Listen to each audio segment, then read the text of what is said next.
நம்முடைய ஆண்டவரும் இரட்சகரும் ஜீவனுமாய் இருக்கிற இயேசு கிறிஸ்துவின் நாமத்தில் உங்கள் யாவருக்கும் என் அன்பின் வாழ்த்துக்களை தெரிவித்துக் கொள்கிறேன். இன்றைக்கும் நாம் தியானிக்கும்படியாக எடுத்துக்கொண்ட வேத வசனம் அப்போஸ்தலனாகிய யோவான் எழுதின சுவிசேஷம் 20வது அதிகாரம் 31வது வசனம். இந்த அப்போஸ்தலனாகிய யோவான் இந்த 20ஆம் அதிகாரத்திலே ஆண்டவராகிய இயேசு கிறிஸ்து உயிர்த்தெழுந்த சம்பவங்களை வரிசையாக எழுதி கொண்டு வருகிறார்.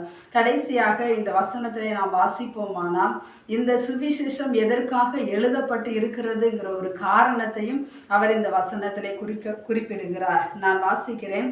இயேசு தேவனுடைய குமாரனாகிய கிறிஸ்து என்று நீங்கள் விசுவாசிக்கும்படியாகவும் விசுவாசித்து அவருடைய நாமத்தினாலே நித்திய ஜீவனை அடையும்படியாகவும் இவைகள் எழுதப்பட்டிருக்கிறது. இந்த வசனங்களை நாம் அடிக்கடி வாசிக்கிறவர்கள் தான். ஆனாலும் இன்றைக்கு அதிலிருந்து ஒரு சத்தியத்தை நாம் அறிந்து கொள்ள போகிறோம். இயேசு தேவனுடைய குமாரனாகிய கிறிஸ்து என்று நீங்கள் விசுவாசிக்க வேண்டும். அதற்காகவே இந்த சுவிசேஷத்தை அப்போஸ்தலனாகிய யோவான் எழுதுகிறார். இன்றைக்கு நாம் வாழுகிற உலகத்திலே நாம் பார்ப்போமானால் அநேக ஜனங்கள் ஆண்டவராய் இயேசு கிறிஸ்துவை தேவனுடைய குமாரன் என்று விசுவாசியாமல் மரியாளுடைய குமாரன் என்று சொல்லி விசுவாசித்து அதை நம்பி வாழ்ந்து கொண்டிருக்கிறார்கள். அதற்காக இந்த அப்போஸ்தலனாகிய யோவான் இந்த சுவிசேஷத்தை எழுதவில்லை.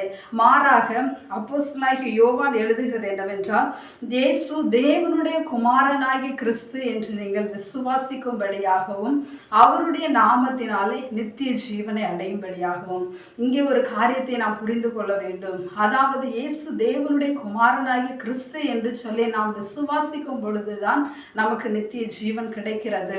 அதை குறித்து அழகாக எழுதியிருக்கிறார். ஆண்டவராகிய இயேசு கிறிஸ்து சிலுவையில் அறையப்பட்ட போதும் கூட அப்போஸ்தலனாகிய யோவானை பார்த்து கூறுகிறார், அதோ உன் தாய் என்று சொல்லி மரியாளை யோவானுடைய கரத்திலே ஒப்புவிக்கிறார். அது முதல் அவன் தன்னிடமாய் ஏற்றுக்கொண்டான் என்று சொல்லி பார்க்கிறோம்.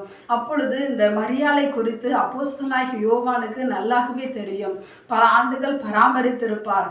ஆனாலும் அப்போஸ்தலனாகிய யோவான் இந்த சுவிசேஷத்தை எழுதுகிறது ஒரு முக்கியமான காரணமாய் இருக்கிறது. மற்றும் இந்த அப்போஸ்தலனாகிய யோவான் இதை குறித்து திட்டவட்டமாக எழுதுகிறார்.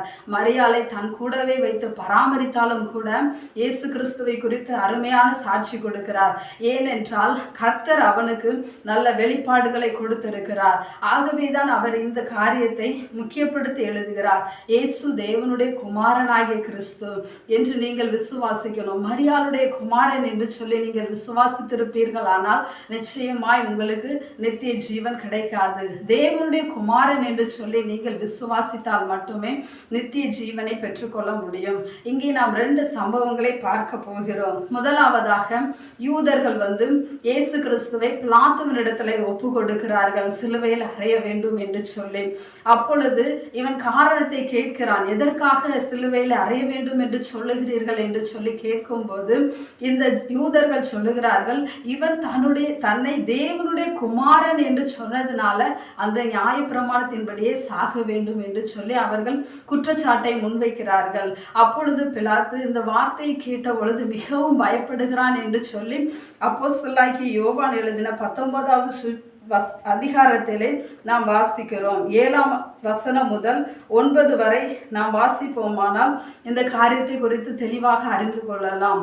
அவன் இந்த வார்த்தையை கேட்ட பொழுது அதிகமாய் பயப்படுறான். உடனே இயேசுவினிடத்துல போய் ஓடி போய் கேட்கிறான், நீ எங்கே இருந்து வந்தவன் என்று சொல்லி. அவர் இந்த பூமியில் இருந்து வரவில்லை. ஆகவே அவன் கேட்கிறான், நீர் எங்கே இருந்து வந்தவன் என்று சொல்லி. அதற்கு இயேசு மாறுத்தரம் ஒன்றும் சொல்லவில்லை என்று சொல்லி இருக்கிறார். அப்படியானால் இவர் தேவனுடைய குமாரன் என்று சொல்லி அவருக்குள்ளே ஒரு தரிசனம், அதாவது ஒரு பயம் வருகிறது. இவர் தேவனுடைய குமாரன் என்று சொல்லி அவன் பயந்து ஆண்டவரிடத்துல கேட்கிறான். அதற்கு இயேசு கிறிஸ்து ஒண்ணுமே சொல்லவில்லை. அதற்கப்புறம் நிறைய சம்பவங்கள் உண்டு. ஆனாலும் இந்த ஒரு வார்த்தையை மட்டும் நான் உங்களுக்கு முன்பாக வைக்கிறேன். நீ எங்கே இருந்து வந்தவன் என்று சொல்லி கேட்கிறார். அப்படியானால் இந்த பூமியிலிருந்து வருகிறவர்களை குறித்து ஒரு கேள்வி கேட்க வேண்டிய அவசியம் இல்லை. ஆனால் இவர் எங்கிருந்து வந்தார் என்று சொல்லி அவனுக்கான அந்த கேள்விக்கான பதிலை அவன் தேட முற்படுகிறான். ஆனாலும் ஆண்டவராகிய இயேசு கிறிஸ்து அதற்கு பிறகு சில வார்த்தைகளை அவனோடு பேசுகிறார். இரண்டாவதாக இந்த யூதர்களை நாம் பார்ப்போமானால் அப்போஸ்தலனாகிய யோவான் எழுதின சுவிசேஷம் 8ஆம் அதிகாரம் 23 முதல் 25 வசனங்களை நாம் வாசிப்போம். ஆனால் யூதர்கள் கேட்குறாங்க, நீர் யார், நீர் யார் என்று சொல்லி. ஆண்டவராகிய இயேசு கிறிஸ்து பல முறை அவர்களிடத்தில் பேசிவிட்டார். என்னை அனுப்பினவர் என்னுடனே கூட இருக்கிறார், நான் சுயமா வரவில்லை, என் பிதா என்னை அனுப்பினார் என்று சொல்லி என்னாலும் அவர் பேசிக்கொண்டே இருக்கிறார்.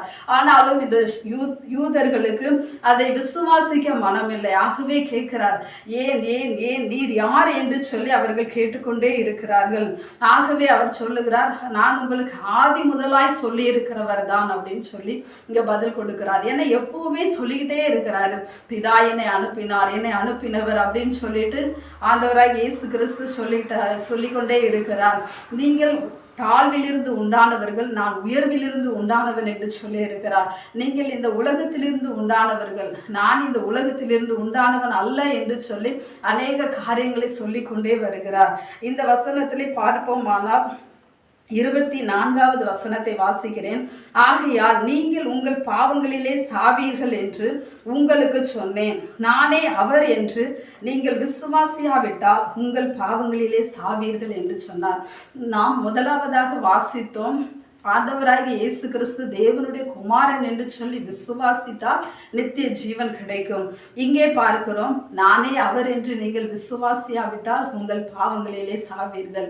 நிச்சயமாக ஆண்டவராகிய இயேசு கிறிஸ்து தேவனுடைய குமாரன் என்று சொல்லி நீங்கள் விசுவாசிக்காவிட்டால் பாவங்களிலே சாவீர்கள் என்று சொல்லி பரிசுத்த வேதாகமும் நமக்கு தெளிவாய் எடுத்துரைக்கிறது.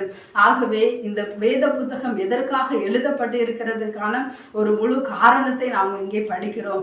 ஆகவே நாம் இன்று முதல் ஆண்டவராகிய இயேசு கிறிஸ்து தேவனுடைய குமாரன் என்று சொல்லி நாம் விசுவாசித்து நித்திய ஜீவனை பெற்றுக்கொள்ள நாம் ஆயத்தப்படுவோம். மற்றபடி ஆண்டவராகிய இயேசு கிறிஸ்துவை விசுவாசிக்க மனம் இல்லாமல் தங்களுடைய இஷ்டப்படி மரியாளின் குமாரன் என்றோ இன்னும் வேறு பலவித காரியங்களினாலோ அவர் ஒரு தூதர் என்றோ இப்படி சொல்லி நாம் விசுவாசிக்க கூடாது.